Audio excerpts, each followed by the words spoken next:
You played 98 games? Yes. Did you win the best and fairest of the club, or did you? No, I was runner-up twice. Yeah. I think it's twice, once or twice, because I only had the 6 years altogether, and I ran third, I think, on 2 occasions. The Joyce Trophy, which is for third, and the Bob Rush Trophy for second. Yeah, and Bobby Rose came down from Wangaratta, especially to present his jumper to me, the number 22. Yeah, which is excellent. Yeah. What was it about Victoria Park that other clubs feared playing at Collingwood, in your opinion? Well, Collingwood had some very, very tough players over the years. None tougher than Albert Collier. You're in the middle of a depression and everything, and physical violence and that sort of thing was just, that was the natural sort of offshoot of the, I suppose, the financial times and how it was then. Everyone was depressed and despondent about everything.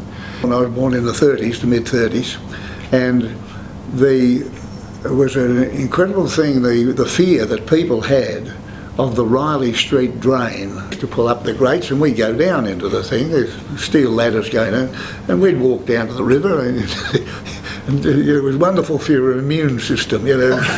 If you survived 2 weeks going up and down there, you were never going to get anything in your life. So the most fearsome memory that I have about it all was a crowd called the Don Mob. They used to come to the matches here at Collingwood, about 40 or 50 of them, and they would terrorise everybody in the outer, everyone barracking for the opposition. And people would see them come in, and they were absolutely brutal, these fellas. They were psychopathic. Yeah. They would kick blokes to death, they'd do everything. Oh, it was, you know, shocking bloody business. And all visiting supporters were terrified of coming here to Collingwood. I left school at 14 years of age, and I went to St Thomas's Clifton Hill, which produced all the Toomey brothers and Bernie Shannon and numerous league footballers. I think I ran second in the best and fairest in the Hampden League and second in the goal kicking. And before the end of the year, there's 5 clubs had been down to see me, and the last one to come down was Gordon Carline. He was the, believe it or not, he was the recruiter, the main recruiter. I don't know whether Gordon knew all that much about footy, but he was an impressive sort of fellow. Did you ever, during your time playing, if you played a good game, get the famous handshake with some money in it? Yes, I think, I don't know, I suppose I could name the fellow now, because his father's looking right at me on the wall. Jock McHale? Jock McHale, yeah, Jock McHale Jr., he was very good like that, and so were the 2 Wren brothers. Yeah. And they used to, but when you got your sling or whatever it was, it was usually about £5 or something like that, which was a lot of money to us in those days. It was almost like a double match payment. 1958 was considered a miracle win. It was, yeah. What, and of course Melbourne being the powerhouse, yes.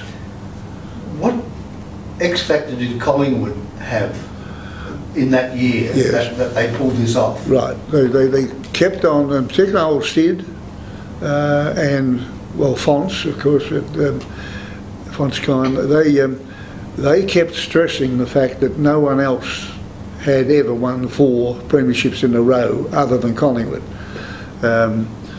I'm not going to take credit for this because it was half an accident, but I did happen to run into Ian Ridley just before half time, and because Ian used to always play exceptionally well against us. He'd kick at least 3 goals every game. That I could see Ian coming out of the middle, and I was out near the wing at the time. When I ran in there, I set him up with my right shoulder. You can always bunch one shoulder or the other if you're going to hit someone, up the middle.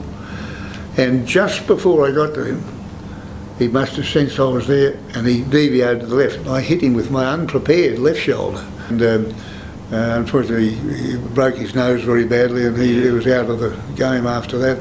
But I think that made a big difference because they were battling around the packs anyway, and when he was out of it, because he was one of the few that with them that could play in the wet. Yeah. Our back line, our half backs and the full back line were just absolutely superb. And they just locked out everything that came across the centre. They just sent it back into the forward line. Everybody in that thing, and you had Kevin Rose and those sorts of fellas playing only maybe in the first couple of games. Yeah. And Harry Sullivan at full back, the entire back line was superb.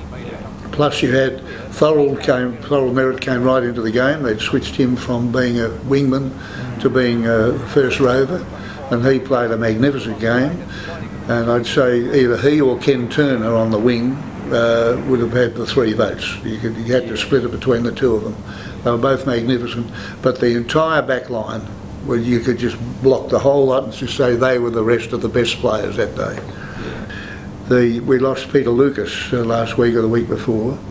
Now, I rang Mike Delante to tell him, and Mike said, "Oh heavens," he said, "our numbers are being depleted very rapidly." The fact is, Peter was only the 7th one to go in 61 years.